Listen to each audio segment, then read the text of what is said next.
भारत में कई ऐसे गांव और शहर हैं जो अपनी अनोखी परंपराओं के लिए जाने जाते हैं। ऐसा ही एक उत्तर प्रदेश का गांव है जिसके बारे में जानकर आप हैरत में पड़ जाएंगे। दरअसल उत्तर प्रदेश के इस गांव में 40 से भी अधिक दामादों का घर है। सबसे बड़ी बात यह है कि इस गांव का नाम भी बदलकर अब दामादन पुरवा कर दिया गया है। यह अनोखा गाँव उत्तर प्रदेश के कानपुर जिले में अकबरपुर तहसील क्षेत्र में स्थित है, जहाँ करीब 70 घर हैं और 500 लोग रहते हैं। सबसे हैरान करने वाली और अनोखी बात यह है कि यहाँ पर 70 में से 40 घर सिर्फ दामादों के हैं।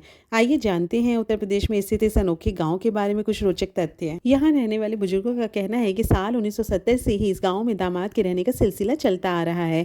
उन्होंने बताया कि साल 1970 में गांव की राजरानी की शादी हुई थी, जिसके बाद उनके पति सांवरे कठेरिया ससुराल में आकर रहने लगे। सांवरे कठेरिया के पास ज्यादा जमीन नहीं थी, तो उनको गाँव के ही करीब जमीन दी गई। राजरानी की शादी के बाद गाँव की कई बेटियों की शादी की गई और उनके पतियों ने भी यहाँ जमीन लेकर घर बना लिए और रहने लगे। तब से ही यह परंपरा धीरे धीरे बढ़ती गई। बताया जाता है कि 2005 तक 40 घर इस गांव में दामादों के थे।